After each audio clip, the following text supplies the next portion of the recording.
Hello and welcome to a brand new Arseblog Arsecast right here on arseblog.com. How are you? Hope you're well. Hope everything is good with you and yours wherever you are. Thanks for being here as always. It's still very, very, very quiet when it comes to Arsenal news. We've had the Euros to distract us, but now we're into the later stages, or at least heading towards the later stages of the knockout rounds. The football is less frequent, so we're less distracted. So now we're looking for some Arsenal shit to start happening, for some stuff to, go down and that and what have you, and so on and so forth.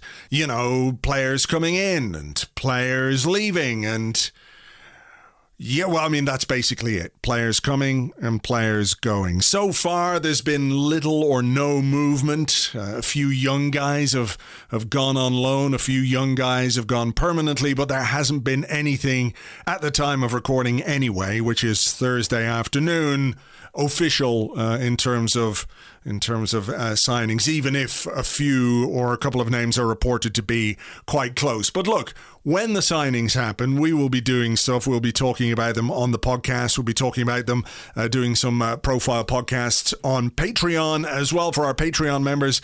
But until such time as that kind of stuff happens, there isn't a lot going on. So for now, we're just going to shoot the Arsenal breeze a little bit, a few bits and pieces happening. I think the big news, of course, is that the Arsenal women's team have appointed a new manager, an interesting appointment, not simply because of the profile of the man himself, but also the process that was undertaken to find him. So to talk about that and the few bits and bobs of Arsenal transfer news and speculation that's going around, who better than Tim Stillman? Hello, Tim. Hello there. So, Jonas Eidevall, what do you make of his appointment? You spoke to him briefly during the week. There was a piece on Arseblog News, of course. He's doing the rounds and doing the interviews and what have you. But in terms of the new manager of the Arsenal women's team, what do you make of his appointment? Yeah, it's first of all, it's, as I kind of predicted, very, very closely guarded. Pretty much nobody knew who it'd be until the announcement was made. I think only Jackie Oatley got it a couple of hours before. That's kind of how closely guarded it was as a recruitment process. In terms of his actual appointment, a surprise, albeit and not an unpleasant surprise, I should say, but albeit pretty much anyone in that you appoint in the women's game is going to be a bit of a surprise, because we're just not at the stage where we have those super coaches anymore. There aren't really any in women's football. So Joe Montemurro was a surprise. Pedro Loza was a surprise. Gareth Taylor at Manchester City was a surprise. There aren't really straightforward appointments. In terms of what I think of it, knowing not that much about Jonas as yet, although I've been doing some reading this week, I'm quite enthused by it. I feel like it's quite a good fit. There were some traps that Arsenal could have fallen into in this process. Now, like I said, there aren't really super coaches in women's football.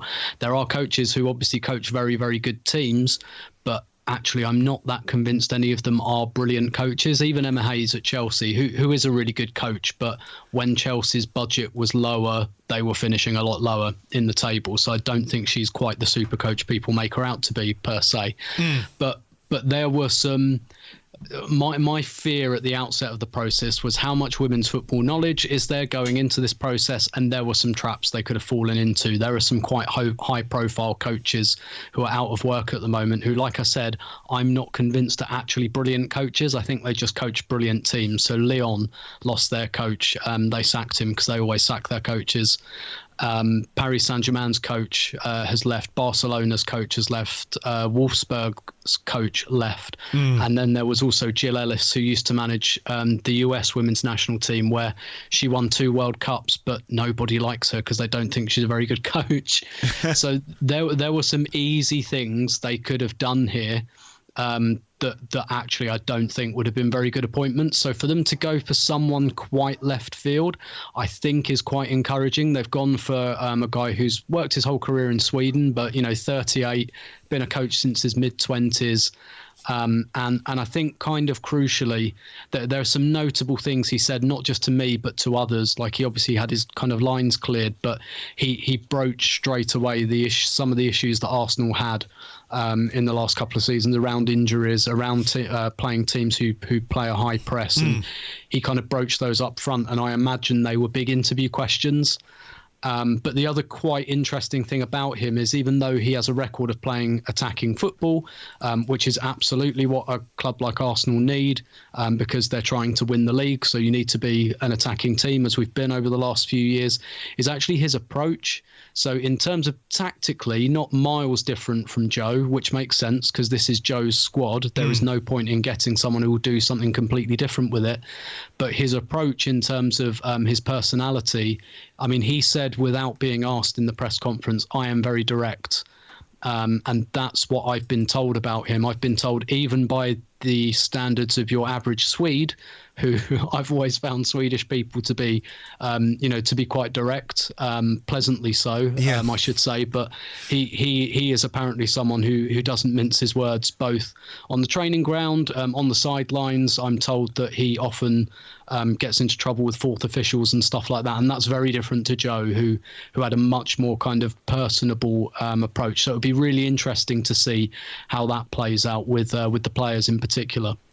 Yeah, also interesting to see how it plays out with the club as well, that maybe, the idea that there is some internal conflict is the wrong word, but challenging environments can be very productive environments, Yep. So that's certainly an interesting aspect to it.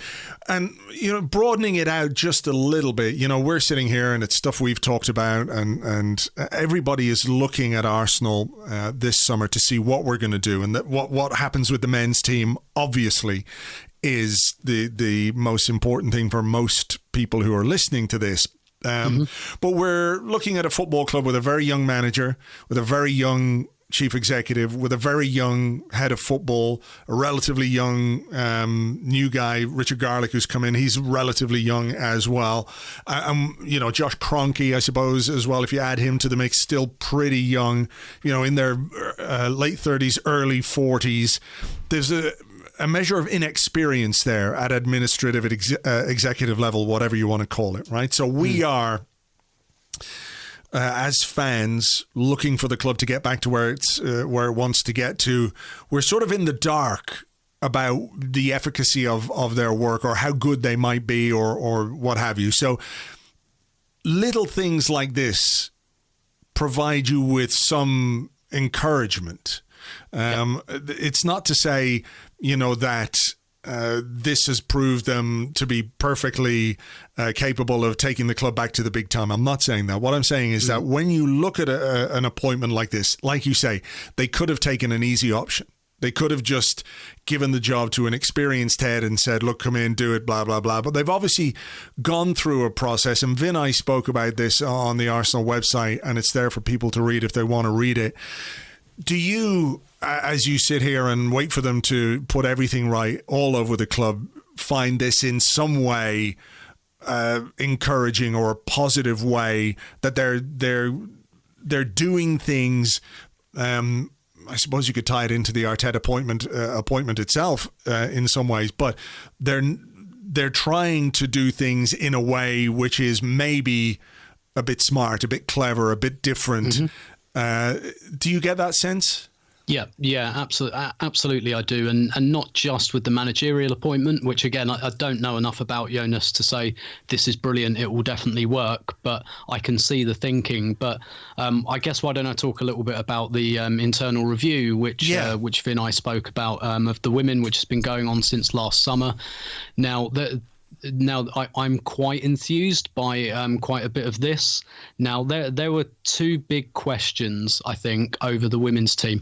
I think a lot of it has been misreported and misunderstood by, frankly, people who I think should know better, who've looked at things very, very surface level. There's a lot of stuff flying around about Arsenal women falling behind Manchester City and Chelsea in terms of playing squad. Like, I'm not fucking having that for 1 second. In terms of playing personnel, Arsenal are absolutely up there, definitely with Manchester City. To be fair, they're probably slightly behind Chelsea in that respect, and so are Manchester City, just because of the size of the Chelsea squad. Arsenal have the same size squad as Manchester City, absolutely. Again, people should be able to count, but apparently can't. The first team squads are listed. You can count them. They are the same size. Arsenal squad has looked smaller because of injuries. So in terms of playing personnel, I don't think Arsenal have dropped the ball at all on the women's side. I think that is a squad that should be competing to win the league as it is. And I'm quite enthused about some of the moves I'm hearing about this summer as well. The two questions they were really facing are how much will, and so also in terms of funding, they are nowhere near as far behind as people are making out. They're a bit behind Chelsea, who've turned the dial up the last couple of years. They're slightly behind Manchester City, but not much. The question facing them is not what is happening now, it's what's going to happen. So the question is kind of, but how much are you going to raise the funding? Because Chelsea have raised it a bit and they've made it very clear they are happy to keep doing that. We know Manchester City are going to respond in kind as well. We know that. So the question is, what are you going to do next? Are you going to be prepared to keep up with that? Now, the noises I was hearing during last season, and these weren't from I don't speak to players about stuff like this, so yeah, it was a bit more anecdotal. But the kind of some of the responses I was hearing were like, well, we're not going to drop the funding. Which kind of means, no, we're not going to raise the funding. Now, in this communication that Vinay and Arsenal have done earlier this week, they have said specifically they are going to raise the funding. The other key thing here is, and we ran a story on this on Arseblog News, Arsenal have also separated out the accounts for the women's team. And they just posted the 2019-20 accounts. Now, they don't have to do that. They are under no obligation to do that. So now, whereas before we could just see the number. So basically Arsenal write a check every year for their women's team and it says in the accounts, we've put this much in, we don't expect it back.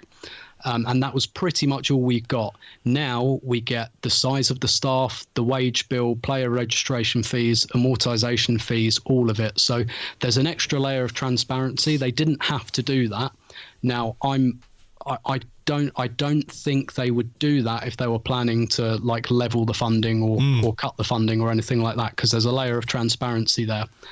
But what the accounts kind of reveal is, for me, that Arsenal fell behind on the marginal gains, not on the playing side. And from what I hear this summer, they're not going to fall behind on the playing side either. It's more to do with the size of the staff.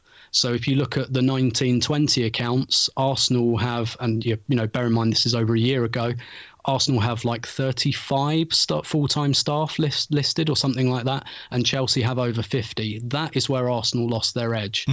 And you can see that on the pitch with things like injuries. So Arsenal had a ton of injuries over the last couple of years.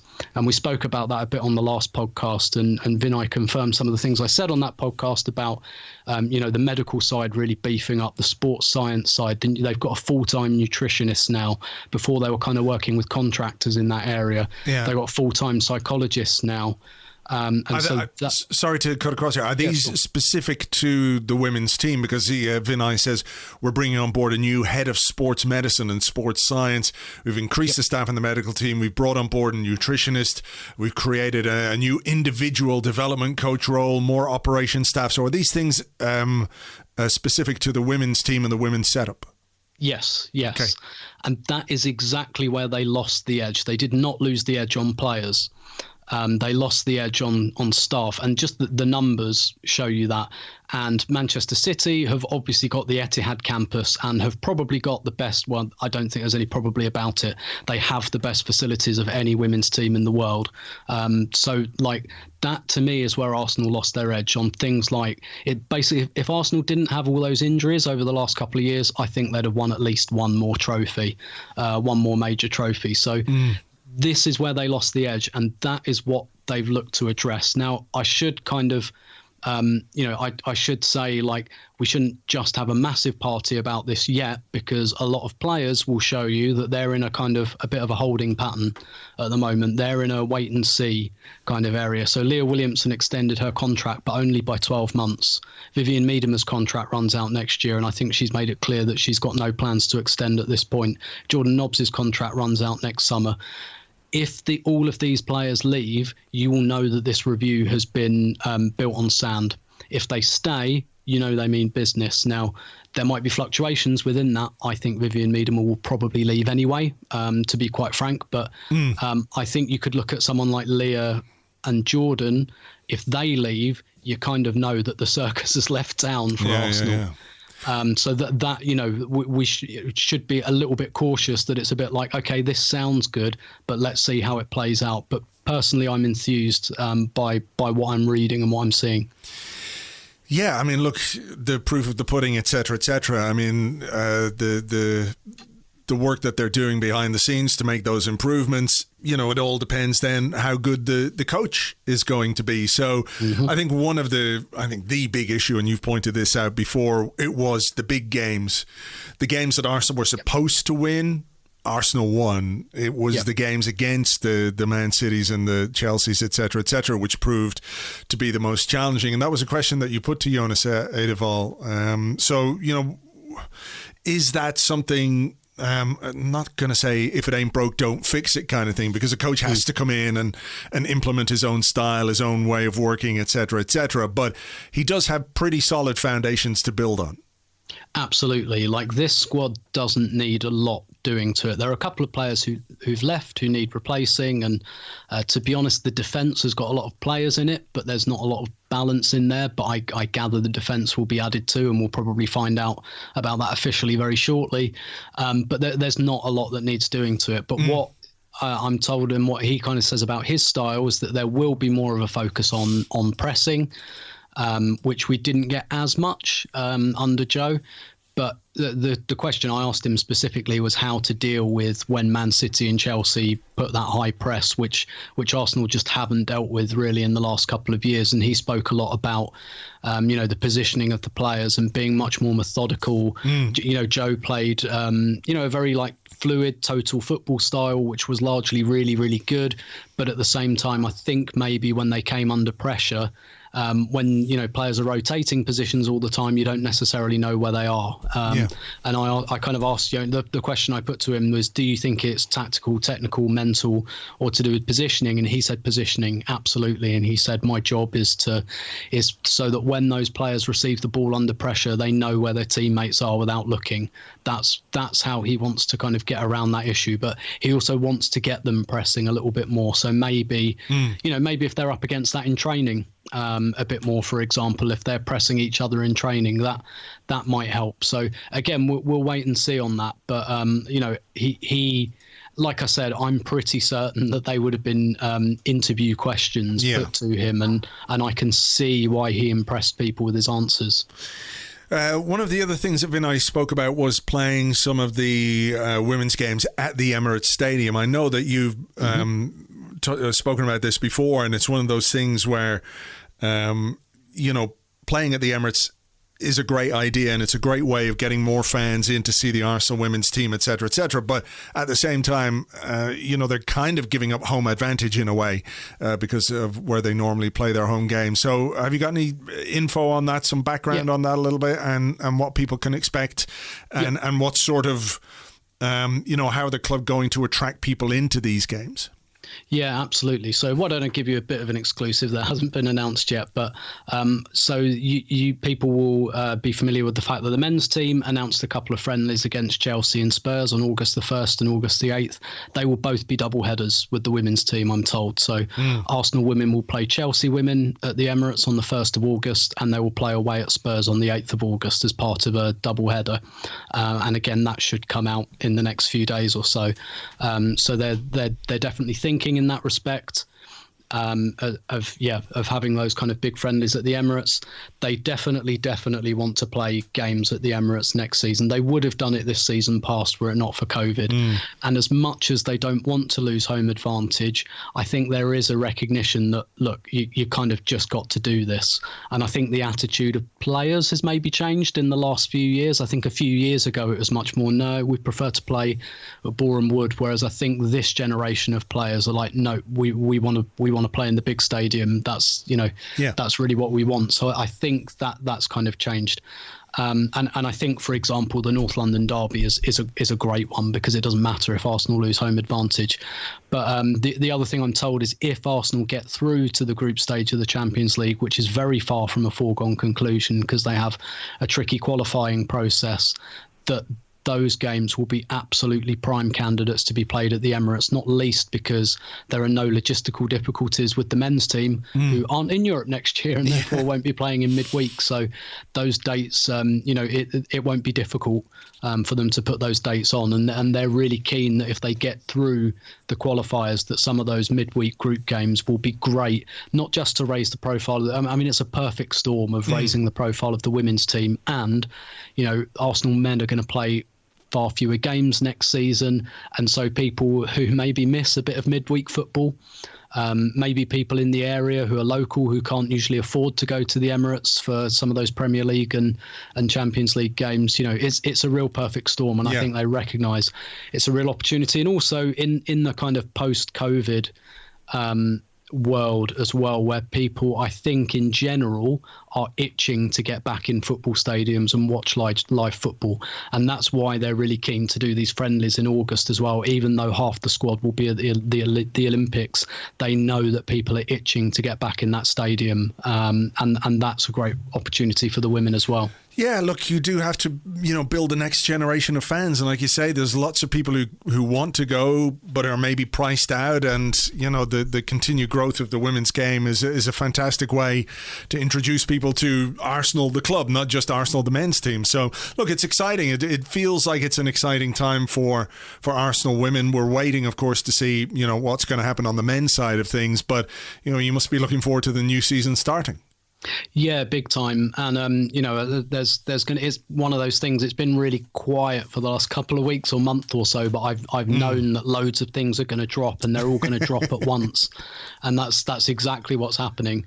And it is exciting. Of course, it's exciting when you get a new manager, and it's a new manager. You don't really, you're not as jaded in the women's game because it's not like I know we might talk about this later, but it's not like Rafa Benitez going to Everton and like Everton fans going, oh God, we've got history with him from like 15 years ago and everyone knows how his teams play. Like it is a bit more of a mystery box in the women's game, and now the new manager's there, like starting to get information about some transfers that might drop, and Arsenal heavily linked with players like Nikita Paris, who I think that deal will get done and be announced shortly. England international, someone who scores loads of goals in her career in her prime. So there is like there had been for the last month or so. It had been a little bit down, the atmosphere around Arsenal women fans, and Ruby Mace going to Manchester City, really bright young player going there, that hurt. Danielle van der Donk going to Lyon, really popular player, that kind of hurt. Leah Williamson only signing for a year kind of makes people ask questions, but I think in the next kind of month or so, I mean, it's already kind of the mood anyway is looking up, and I think in the next few weeks that will come to bear even more. Okay, well, hopefully that kind of thing can be replicated when it comes to the men's team this summer. And look, nothing really has happened yet. There are some names that are being linked with us. The left back from Benfica, Nuno Tavares, Albert Lokonga from Anderlecht. It's interesting as well to see, generally speaking, the players that we are being linked with most heavily and most credibly are all of a certain age bracket, which I think is really interesting. Now, how many of these deals we get done remains to be seen. How good the players are when they come in remains to be seen. But again, if you're looking for the people running the club to demonstrate that they have either learned some lessons or put in place a kind of strategy for this rebuild that we're going to undertake to make us better, to improve us, to improve the team, which is something that obviously is badly needed going into next season. This is another small thing. I know we haven't done any of those deals, and I know we haven't got rid of some of the players that we want to get rid of, and everybody is going to be anxious and antsy and on edge until some of it happens one way or the other, or both ways, till the indoor starts swinging and the departure lounge gets a little bit emptier. But when you're looking at those players, when you look at their ages, their profiles, etc., it adds up.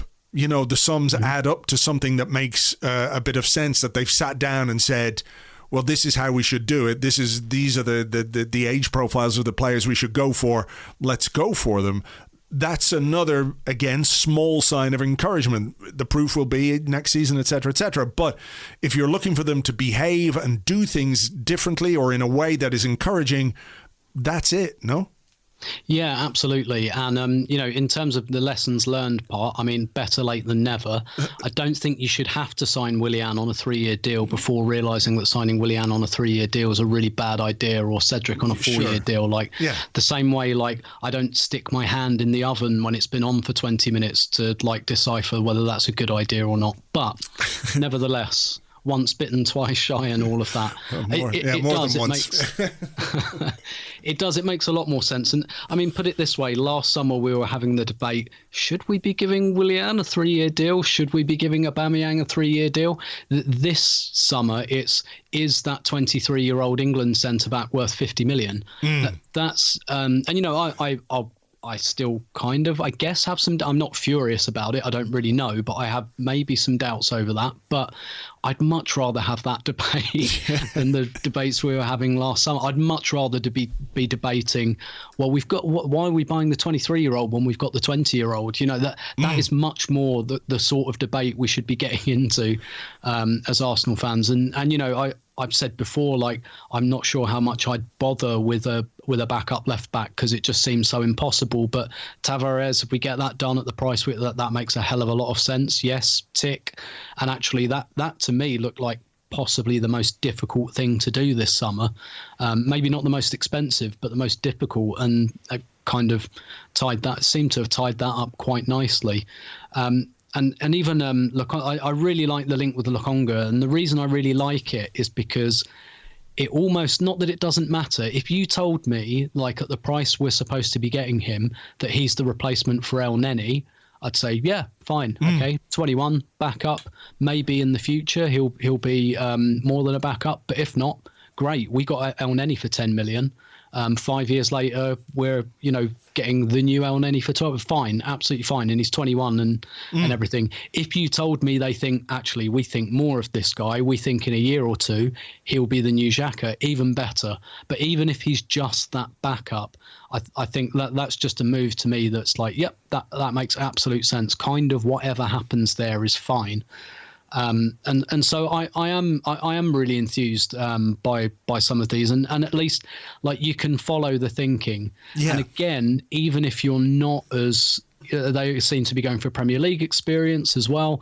I mean, I'm maybe not as fussed about that, but then again, you look at Gabriel and Partey last year, our two big signings, probably had a transition year last year, and Arsenal might be looking at that and say, we don't want any more transition years, actually, we need to make this year count. So I kind of get it, but at least you can follow the thinking, and it's not as, a lot of the thinking recently seems to have been let's get in some 30-year-olds. And actually everything good about Arsenal has been like the 19, 20-year-olds. Yeah.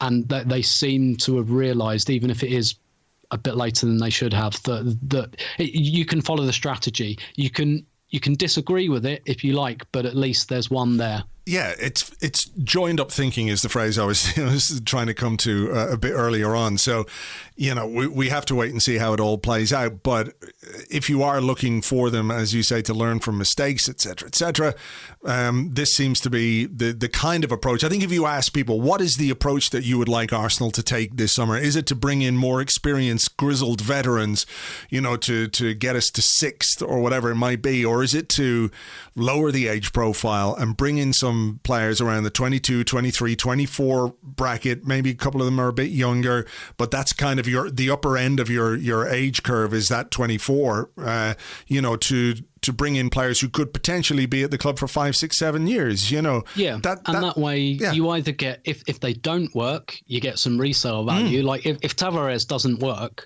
and we have to sell him, kind of fine, like that's not really a problem. But even if they don't and we have them for 5 or 6 years, like you look at Xhaka, for example, and I guess this is the way I've come around to thinking about Ben White. If we look at Xhaka, very, very mixed opinions of him, very mixed performances, very kind of, I guess, divisive player. Yeah. But nobody really argues about the 35 million we spent on him because he's been a starter for, 4.5 seasons, 5 seasons? Yeah. So whatever you think of him, he hasn't been sat on the bench or in the reserves or paid to go away. He's done a thing. He's functioned. Lacazette the same. We paid 50 million for him. Not sure he was really worth that, but we're not sat here debating it because he's been a first team player. And that's kind of the way I'm looking at this is when you buy at that age, you either get your first team player and they maybe amortize off your books, or if they don't work, you can probably turn them around. No Arsenal podcast is complete these days without a William Saliba conversation. So let's just have a very quick one here. There was a story this week that he turned down a move to Rennes because apparently last season they wanted to sign him on loan and left him hanging and then just didn't come back. And it turned out that might have been a contributory factor in him not going on loan at the end of the transfer window last summer. Now, look, Arsenal have got their own part to play in that, but it does feel like pretty much everything that goes on with this kid is some kind of, it's like an episode of a soap opera. Week after week, there's something new and different. But like, I really, I get it when people are cynical about us or us as a football club and the way we operate. I completely get it. I understand it. We do things and have done things which are basically indefensible, stupid, and what have you. But I always found that Saliba story that we couldn't get the paperwork completed in time quite weird, right? Yep. That, like, I know we may have taken our eye off the ball. I know we had to deal with the departure of the head of football and all that kind of stuff. But literally, how long does it take to do the paperwork for a guy to go on loan? You know, if you can get transfers done on deadline day with like 6 minutes to go by sending through a fax of a fucking napkin to the Premier League and saying, we like this, do it. Surely there must have been a way of doing it. So it does make a little bit of sense that there was a complication at the 11th or the 11 and a half hour. Yeah, absolutely. It has always felt like, and it still feels like, to be honest, that there is information missing around the William Saliba thing, whether it's about the original transfer, whether it's to do with his relationship or lack of one with Mikel Arteta, and we can only speculate. And obviously, when you've got a void, you get speculation. And when we all begin to speculate more and more, it's really good speculation. Like, our instincts are to think that something bad is going on. And I think that's kind of understandable. But I'm with you on that. Like, that did strike me as, literally you'd have to forget, wouldn't you? Yeah. For that to happen. Yeah, and I'm pretty sure that even if we were stupid enough to forget this player existed, that his agent wouldn't allow us to forget and say, oh, by the way, I know you guys have got a lot on, but my guy said, oh, fuck yeah, we've selected. Sorry. Shit, yeah. Fuck. Completely forgot he existed. Yeah. So it does. It still feels like there's a story to be told here, possibly in the form of a 6-part Netflix series.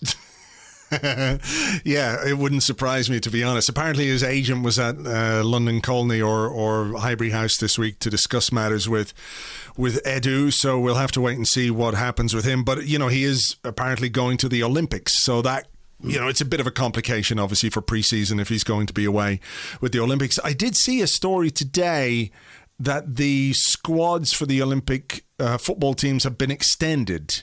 Yes. Do you have any concerns that this might then impact Gabriel Martinelli, who wasn't originally picked in the Brazil squad? Is that the kind of thing where they'll go back and say, come on now, we've got a place for you now, and the player's like, well, fuck you didn't want me in the first place? Or do they kind of go, well, it might be a bit awkward, maybe we'll ask somebody else, or, either? I tend to think that they won't call him up. I mean, the CBF are incredibly disorganised about this type of thing. And actually, this is the type of thing Edu used to deal with, and he was actually quite good at it. I guess the thing they got, one of the reasons I was really surprised he was left out, not just because he's really good. And that Brazil Olympic squad, by the way, does have some really good attackers in it. So it's not an absolute travesty, but... one of the reasons I was surprised is the guy who replaced Edu is Juninho Paulista, who used to play for Middlesbrough, and he basically runs Ituano, who is the club we bought Gabriel Martinelli from, and so he knows Martinelli very, very well. And so that's one of the reasons I was surprised. But with Brazil take the Olympics quite seriously. They won the gold medal for the first time in 2016. And any competition where they compete against European opposition, they will take very seriously. They tried to call up Neymar for this because you're allowed an allowance of over 23 players. They tried to call up Neymar, PSG said no. They tried to call up Marquinhos, PSG said no. They tried to call up a number of quite senior players whose clubs knocked them back. Eventually, they called up Dani Alves, who's 37, 38 maybe. Because Dani Alves plays for Sao Paulo, and it's a little bit easier, I think, to convince some Brazilian clubs. Albeit, as well as the squads being expanded, the CBF are in a bit of a fight with Flamengo at the moment because they've called up a striker called Pedro, and Flamengo have basically said we're not releasing him. And they're still working that situation out, so they might become light an attacker anyway. If that happens and there are an additional 4 places, you'd have to think that Martinelli would certainly be a candidate. But I don't know at this stage to what extent Arsenal would say, do you know what? It's been 2 weeks now. He's been, on holiday in Sao Paulo, with his family. He's not really in a condition to go back and start training and competing again. So I think they'll look to the Brazilian league because the Brazilian league's going on at the moment, and therefore the players are a bit more highly tuned. Gabriel Magalhaes is going, though, so that presents us with a bit of a difficulty in terms of, the start to our own season, if he is going to be a key part of the defence next season. Although, it is probably the Olympics finishes about the 8th? I think it's the 5th. Well, the women's final's the 5th of August. Right. So I don't know. The men's final's probably a day or two after. Right. Okay. So look, it is the start of August, and the season starts on is it the 12th or the 14th? What date is 13th? We're Friday the 13th. How did I forget that? Jesus. Yeah. So you might say if he hasn't been here with pre-season, it could be a problem with fitness, but it isn't like the old days. I mean, he is going to be away, he is going to be training, so it's not a case that he's going to have to go on his holidays for a few weeks. When the Olympics ends, he should be back pretty sharpish. Yeah, and essentially, I mean, they haven't. The difficulty, I think, is not so much the July August part of it. It's the kind of now part of it. They've played a couple of warm up games in June, and then, as I understand it, had a couple of weeks off, and then they'll join up. So effectively, what he'll be doing now is kind of pre-season almost. So he'll join up with Brazil at a very similar time to the time that the Arsenal players will join up for training next week. It's more that he hasn't had that time off really yet because Brazil played a couple of warm-up games. I think that's maybe more. And obviously as well, he's going to be in a bubble in Tokyo and flying back and readjusting the body clock and everything like that. Although I did see on his Instagram, actually, Gabriel, he's been in an absolutely wonderful part of the northeast of Brazil, sunning himself on a beach. So I think he has had, he's had an opportunity to avail himself of some of the nicer kind of natural elements of his homeland and get a little bit of sunshine and beach. So, I think he has had a bit of a holiday. So I think he'll be fine. He might miss the first 2 games or something, but I'm sure Pablo Mari can handle can handle that. Yeah, I've got a bit of holiday envy looking at footballers' Instagrams over the last week or so. Even if some of them, like Reiss Nelson and Joe Willock, appear to be just sort of running up mountains and, you know, trying to run against gigantic elastic bands and stuff like that. But at the same time, they're in Greece somewhere where the sea is gorgeous, and you know, it's a weird time, obviously, you know, for travel and that kind of stuff. So, you know, good luck to them. I have to live vicariously through them in my back garden whenever the sun comes out. So a couple of other quick things just to sort of finish us off here. One is a story about Reiss Nelson where he has been offered a new contract before being sent out on loan. He has 2 years left, I think, on his current Arsenal deal. Why on earth would Arsenal offer him a new contract? And why would he sign it? The second question is the key one there. I can perfectly understand why Arsenal would offer him one to protect the value of the player, maybe send him out on loan for a year. And by all accounts, they wanted to send him out on loan this year. And it seems like, I mean, he made a bit of a mistake not taking them up on that. Why he would sign that, I don't know. I guess the only way I'd maybe look at it is I think the way the market is at the moment, there are a lot of I think there are going to be a lot of deals where it's kind of loan with obligation to buy, because clubs don't want to pay this summer, but they'll want to pay next summer. Get some money back in when the fans are in stadiums and you're generating revenue again, etc., etc. Yeah, exactly. So maybe it would be beneficial for him to go on loan next year, keep the salary he currently has, maybe protect that value a little bit, but then kind of look at a move which would certainly be better for Arsenal. They might make the case it would be better for him as well, albeit he might say, well, no, because I'll be further down my contract. The other thing from Arsenal is, you know, you don't protect the value of a player by putting his salary up. If, you know, let's say he's on 40 grand a week at the moment. I don't know that he is, but just to pluck a number out of the air, and they extend his contract, he's going to want a bigger contract. So if he becomes a 70 or 80,000 pounds a week player, that would impact his value in the market anyway. So I'm not that sure about that. But I suspect there are probably some technicalities here, like I believe when you lose a player under 24, there's some kind of tribunal fee that you get or something like that. I don't think they're entirely free agents until they're 24, and because they offered the same to Eddie Nketiah, didn't they? Yeah. And that makes me think that there's some kind of legal small print loophole that they're thinking of here, where they've offered Nketiah and Nelson, clearly two players they don't want in the long term, 1 year deals. So to protect their value. But I have to say off the top of my head, I don't see what the players themselves get out of those. Yeah, look, I mean, I think Arsenal's what they think of Reiss Nelson, I don't mean to say that they think poorly of him or any, you know, as a person or what have you, but just he didn't play. He's wasted a year of his career.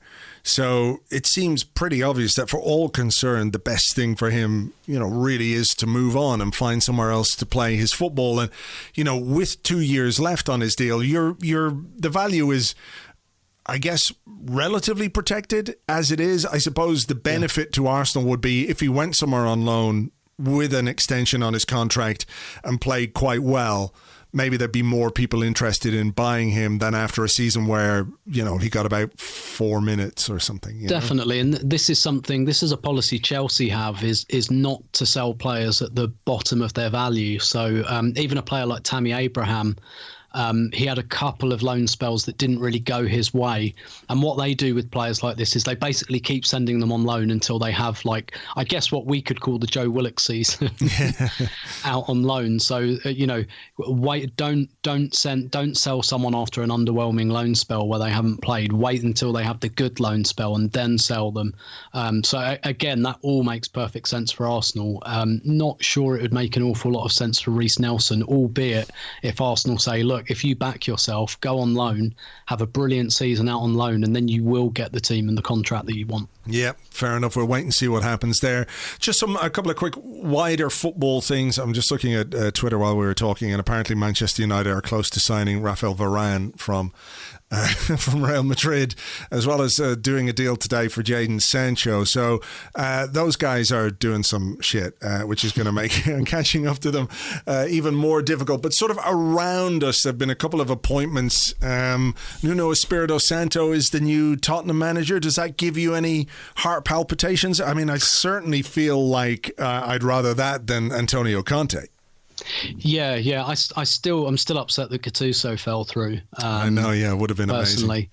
Amazing. But I mean, maybe famous last words. No, I'm not. Look, we're in the same area of the league as Tottenham and have been for some time. So obviously, as well as the rivalry, they are an immediate competitor.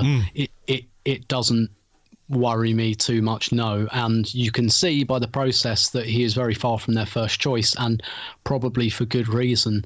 I think what's interesting about it, though, is as much as, and I said it myself at the end of last season, that I thought Arteta should go, albeit, again, I wasn't absolutely adamant about that. I just kind of thought, I don't think this is going to work. Like, I'm not absolutely demanding you must sack him now, but I just can't see it working.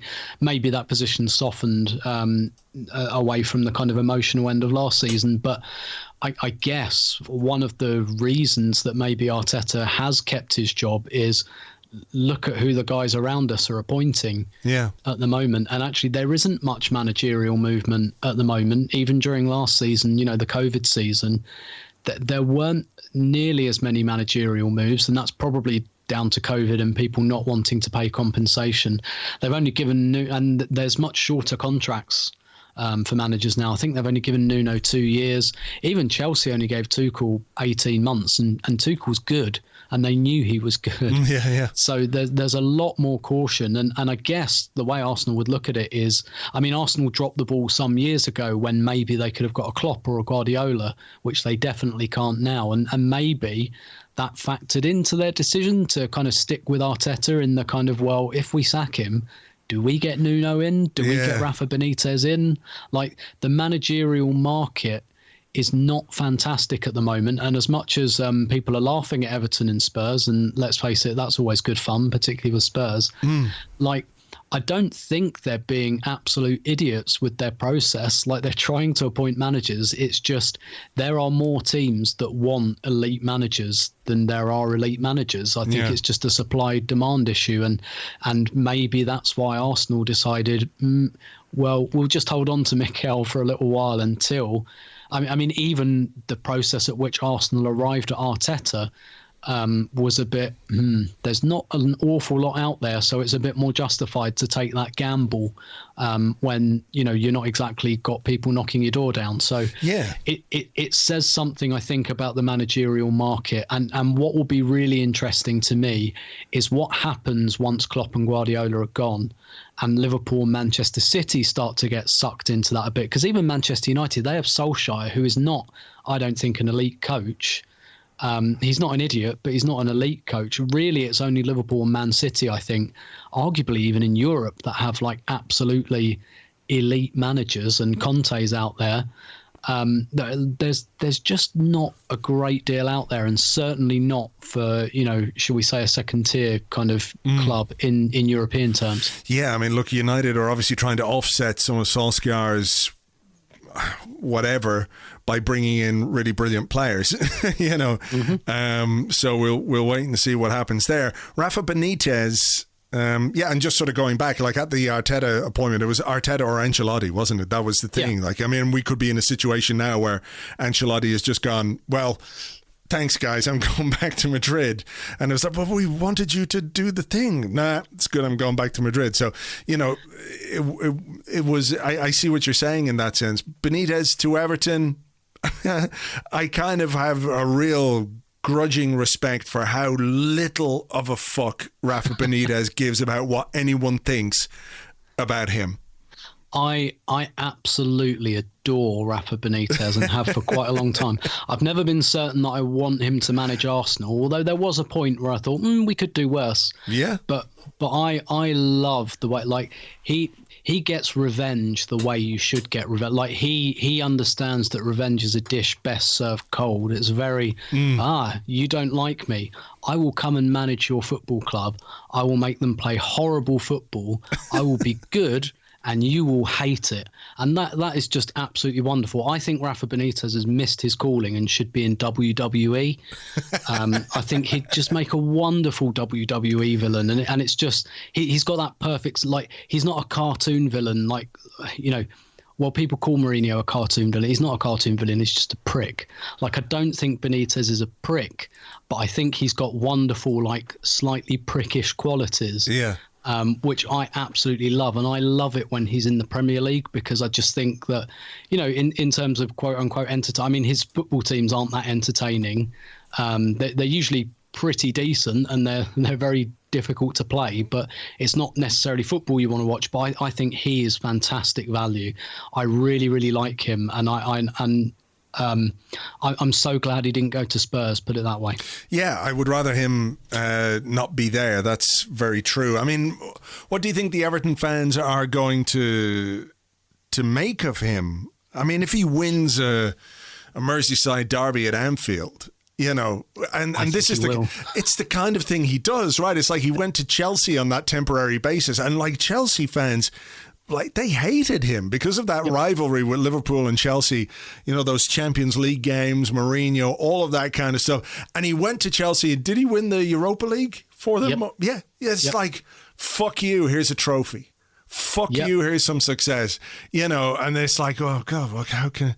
It's like when a really hated player comes along. But, I mean, you know, you can understand why, if you're an Everton fan, and we know that the rivalries and the tribalism that exists within those very specific local areas, so Liverpool, Everton, United, City, Arsenal, Tottenham, etc., you know, they're very intense.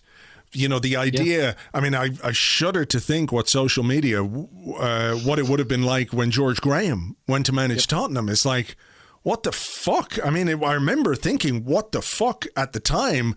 But that was kind of it, because I really didn't have anyone to talk to about it 24/7, you know, on my phone, which didn't exist back then. But you know what I mean? Imagine how that would have gone back then. But, you know, there is going to be a lot for him to deal with. you know? Absolutely. And look, you can understand it as much as there's a big part of me that just thinks, you know, maybe you should grow up. Like, he's actually a really good manager and he'll probably do well, like, regardless of what football you want to play. Like, I think he'll be decent there. But at the same time, like, you can it's kind of, imagine Harry Redknapp came to manage Arsenal. Like, I would not be sitting there going, "I'll grow up. It'll probably be quite good." Like, you can't just I'm not a fan of telling fans how they should feel about their own clubs anyway. But like, I get it. I completely get it. If I was an Everton fan, I'd think, "Oh, Jesus, like, how is this going to go?" Particularly when it's a manager that does play that kind of football. And obviously they had Sam Allardyce, and, you know, didn't respond to him at all, which I think is fantastic credit in the Everton fan back. I like Everton fans. I quite like Everton, and their kind of complete disdain for Sam Allardyce made me think, yep, I've judged these people right. They're my kind of people. So I get it. I really, really do. I do think he'll make them quite competitive. I think he'll be better than Ancelotti. I don't think it will be. I do think Everton are just stuck in a bit of a kind of vortex, really, about what their ceiling is, and they don't, as much as they've splashed some money around, they don't really seem to have much of a plan for how to spend it, and they lurch between player types and lurch between different types of manager. And I do have some sympathy because of everything I just said about the manager market, but it must be so frustrating being an Everton fan and thinking, if we have an amazing season, we can finish sixth, and that's kind of it.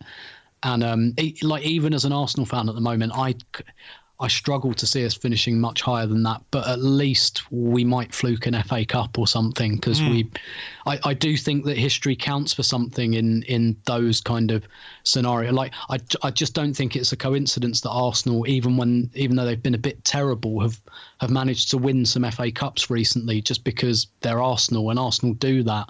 and Arsenal don't win in Europe, and therefore we have kind of the opposite problem there, whereas Liverpool do. So I do think the history, and the famous history of the Tottenham, I do think these things count a little bit, and I do think that counts a little bit against Everton. I think what will be really interesting for them is not so much how far can Benitez get them up the league, but I do wonder whether he can win them a trophy, because I do think that under him they could play the sort of football that might get you an FA Cup or a League Cup or something like that. And it's been a long time since Everton have done that, so it would be really interesting to see how they reacted. I think that they wouldn't care that much about the Benitez factor if they did that. Oh, for sure. Yeah, I mean, at the end of the day, you can compromise your principles for football pretty easily when the results and the goals are flying in and the trophies being lifted, et cetera, et cetera. So, yeah, look, an interesting sidebar to what's going to happen next season, particularly as Everton are one of the teams, I suppose, that we are looking, more or less that we're going to have to compete with to push our way towards that top 6 and hopefully top 4. But that feels a little bit like jumping the gun at this point. It's up to Arsenal to, start doing the transfers and all that kind of stuff. Look, we'll leave it there. As ever, Tim, thanks a million. Great to talk to you. My pleasure as always. Thank you very much indeed to Tim. You can find him on Twitter at Stilberto, and of course he writes a column every week for Arseblog, as well as covering the Arsenal women for Arseblog News. Right, let's not drag this one out too long. There is going to be more stuff happening in the coming weeks, of course, and plenty more to discuss. Pre-season is starting soon. We are definitely 100% going to be making some transfers, so we'll have those to talk about. Hopefully we can find some new homes for players we no longer want. All of that kind of stuff we will cover on the podcast on Patreon as well, patreon.com/Arseblog. If you want to get ad-free podcasts, ad-free apps, free audio book, etc., Discord chat, you can sign up there. Your support would be greatly appreciated. No pressure. If not, though, don't worry about it. We are keeping to the same schedule throughout the summer, though. Regular Mondays and Fridays. On Monday, James and myself will be here with an Arsecast excerpt, so please join us for that. Enjoy the football over the weekend, and we will catch you on the next one. Until then, cheers. Bye-bye.